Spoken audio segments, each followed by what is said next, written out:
matapos ma-check ang kalagayan ng sanggol. Yan lang ha. Sunod na inasikaso ni Doc ang ina nito.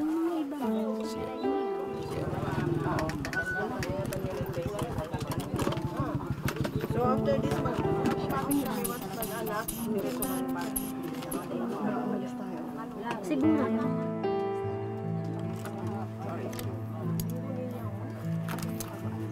Mababa siya 80-60. Make sure natin hindi mag-bleed. Paano natin malaman kung nag-bleed ba o hindi? Yan itong blood pressure. Kung bumababa, edi of course may bleeding. Mamas?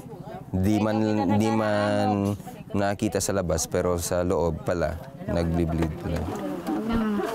Isa pang SOP ni na Doc na hindi rin nasunod ay ang agarang pagsusuri sa placenta. Kasi ideally, yung placenta dapat chinecheck namin yun. Kung kumpleto yung anong parte. Oo. asaan? Pagkaano namin dito, nilagyan nila ng abo. Cultural. Pero as much as possible, dapat makita namin.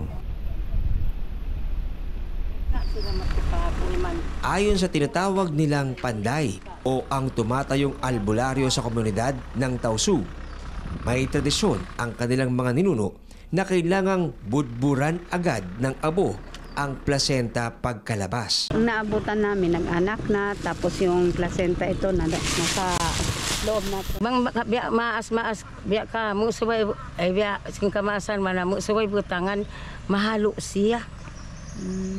Pag tunaw niya, tumikit na siya abo. Ikubol siya bang matapos na ina niya, ikubol na ini. No.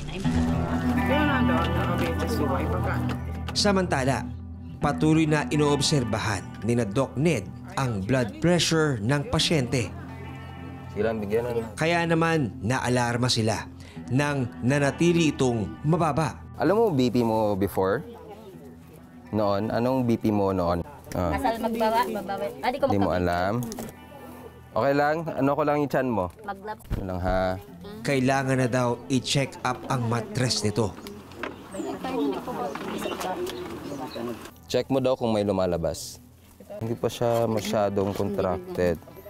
Pa-prepare na yung oxy. Walang lumalabas. Meron. Yun. Okay lang pakiramdam mo ngayon? Hindi ka hilo? Oh, sige. Yung uterus lang na not well contracted. So anong dapat gawin sa ganun? May oxytocin naman tayo, pang-contract.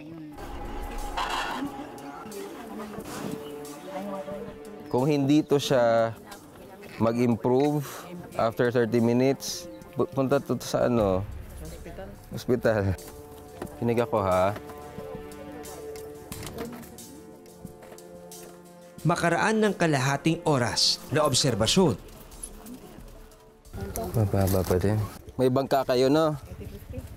subalit tumatanggi ang pasyente na magpa-ospital. Pwedeng okay yung pakiramdam mo ngayon, pero mamaya, pag wala na kami, yun yung namin, concern namin. Sige, recheck natin after ilang minuto.